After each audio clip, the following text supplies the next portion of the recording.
Hello guys, இன்றைக்கி நம்ம இந்த வீடியோவில் மென்ஸ்ட்ருவல் ஹைஜீன் பற்றி பார்க்க போகிறோம். ஹெல்த்தி ஹேபிட்ஸ் நம்ம டே டு டே லைஃப்பில் நம்ம எப்பவுமே ஃபாலோ பண்ணணும். அது என்னென்னு லிஸ்ட்டு ஒரு 7 பாயிண்ட்ஸ் கரெக்டாக சொல்கிறேன், கவனிச்சிக்கோங்க. அது நம்மளோட டே டு டே லைஃப்பில் நீங்கள் ஃபாலோ பண்ணிக்கோங்க. அதில் ஃபஸ்ட்டு ஹேபிட், நம்ம பிஃபோர் அண்ட் ஆஃப்டர் வாஷ்ரூம் விட்டு வெளியே வரும்போதும் உள்ளே போகும்போதும் நம்ம ஹேண்ட் வாஷ் பண்ணியிருக்கணும். அது ரொம்ப ரொம்ப இம்பார்ட்டண்ட். அதனால நமக்கு ஹேண்டில் இருக்க ஜெர்ம்ஸு எல்லாம் அந்த ஹைஜீன் மூலிமா வெளியே போகாமல் இருக்கும். செகண்ட் நமக்கு பீரியட்ஸ் இருக்கிறப்போ நம்ம எப்போவுமே 8 hours வரைக்கும் தான் பேடோ மென்ஸ்ட்ருவல் கப்ஸோ வச்சுருக்கணும். அதுக்கு மேலே வச்சுருக்கவே கூடாது. அது நம்மளோட இதை ரொம்ப அஃபெக்ட் பண்ணிட்டே இருக்கும். ஸோ தட் நம்ம அதை யூஸ் பண்ணவே கூடாது 8 hours மேலே.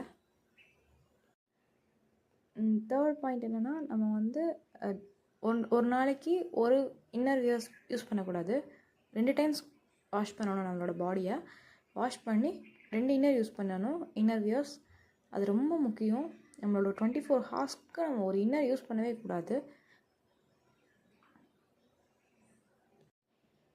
அப்புறம் ஃபோர்த்து நம்ம பீரியட்ஸ் ஆன இன்னர்ஸை நம்ம வாஷ் பண்ணுறப்போ ஹாட் வாட்டர் யூஸ் பண்ணி கிளென்சர் யூஸ் பண்ணி தான் கரெக்டாக வாஷ் பண்ணி எடுத்துருக்கணும்.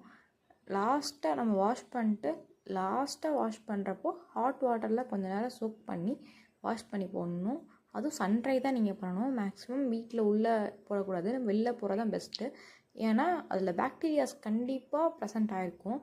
அது கண்டிப்பாக நம்ம சன்ட்ரை தான் பண்ணணும். அதுக்கப்புறம் 6 monthsக்கு ஒன்ஸ் நம்மளோட இன்னர்ஸை நம்ம சேஞ்ச் பண்ணிட்டே இருக்கணும். நியூ இன்னர்ஸ் பை பண்ணணும்.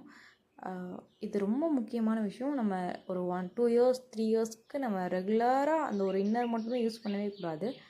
நம்ம இப்போ அஃபோர்டபுள் அப்படின்னா நீங்கள் ரெகுலர் யூஸ் இன்னர்வேர்ஸ் தனியாக வச்சுக்கணும். பீரியட்ஸ்க்குன்னு தனியாக யூஸ் பண்ணிக்கணும். பீரியட்ஸ் யூஸ் பண்ணுறது மேக்ஸிமம் எப்படி வச்சுக்கணும் அப்படின்னா காட்டனில் தான் யூஸ் பண்ணணும். அந்த காட்டன் கிளாத் தான் நமக்கு நல்லா ஒரு கம்ஃபர்டபுளான ஒரு ஃபீல் கொடுக்குறோம். ஸோ தட் கொஞ்சம் பார்த்து யூஸ் பண்ணணும்.